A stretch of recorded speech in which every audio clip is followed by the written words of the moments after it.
Italian fantastic literature, by which we mean literature which you'd associate with Edgar Allan Poe, Robert Louis Stevenson, the Alice Adventures, even J.R. Tolkien, doesn't really exist in Italy in the 20th century. It exists predominantly in the 19th century.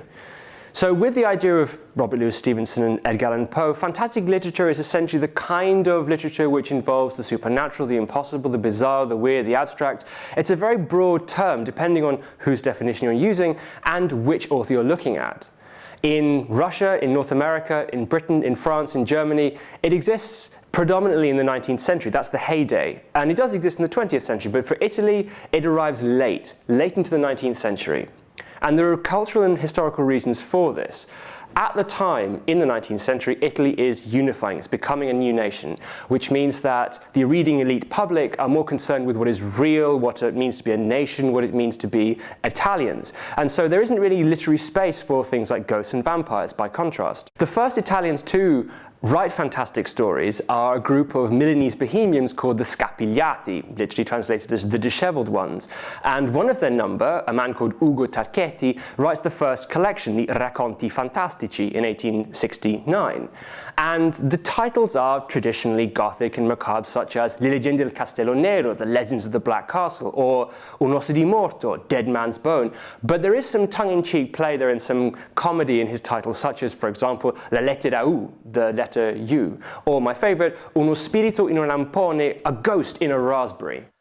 As the decades pass, fantastic literature starts to become better recognized, but it doesn't really take off until the 20th century. And writers start to write the occasional story, but very much within the idea that they'll go back to what they normally do, realistic or poetry or historical novels. And within this context, there's one key consideration, which is, do writers innovate what they've read in Gautier, in Hoffmann, and Poe, or are they just copying those masters of the 19th century which they've read?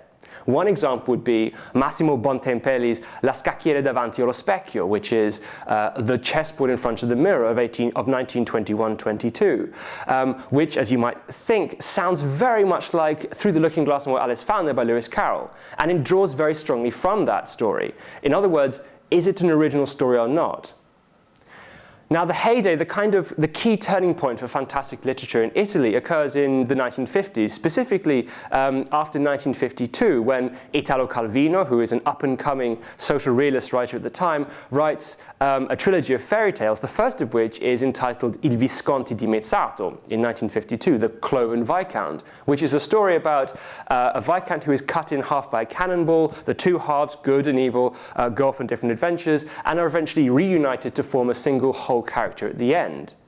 And the reason why this is important is that Italo Calvino marks the point when an important literary figure starts to take fantastic literature and fantasy more seriously, and it begins a better or more rich conversation about what fantastic literature is, who's writing it, and all this almost a century after Italian fantastic literature first emerges in Milan.